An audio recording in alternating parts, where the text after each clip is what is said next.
Hello guys, padulong ko karon mo attend og kasal sa anak sa akong kauban sa work. So nagsakay ko aning minibus no padulong dito sa simbahan diri ani sa parish di sa Buruon. So muni ang sulod sa ilang simbahan. Nindot kayo siya guys. Uyong ka ba nga mamahimong iyang asawa? Imong bana. Di mausto. Si John Paul, di si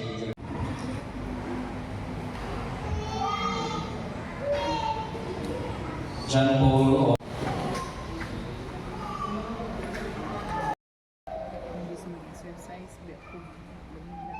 Makatakbo sila sa konbira sa kasal dito sa langit. Nga ang Diyos bubo.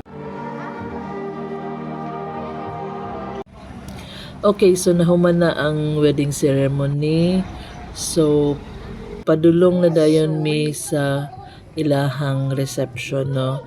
So kani mo ni diri ang ilahang after sa wedding ilang reception sa Farmville diri sa may Ditukalan. So wala na ko na capture tong pag-travel namo no nga kuan layo-layo gyud ga kuan mi sakay mi sa Badja kanang pasahiroan siya. Silingan ra sila. Layo-layo ni siyang dapitan no kay ang simbahan naraman dito dapit sa may Buruon. Dito rin sa Buruon, to sa may highway no sa ani nga padulnganan. So naanami din hikaron sa Farmville no sa ilang reception. So diri taod-taod mag-program. So naay mga program ilang himuon para sa newlywed. Then of course the joining them sa ilang first dinner as couple.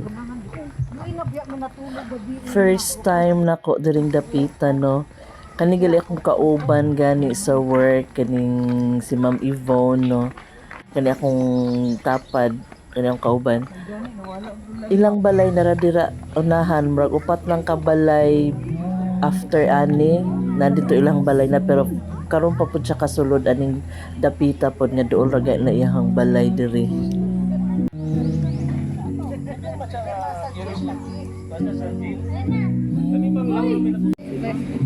So sir, gabi na gid ang buwan gid ka. Kung ka ayo ni. Pero. Usi? No.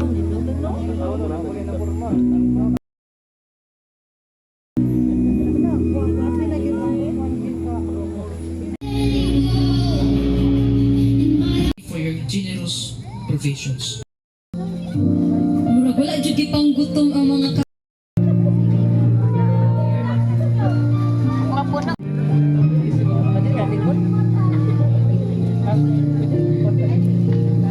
natay Tiki Bar na diri ato mga souvenirs and some of our drinks and foods. So pwede mo proceed dire if ganahan mo magkasay na ang mga foods. And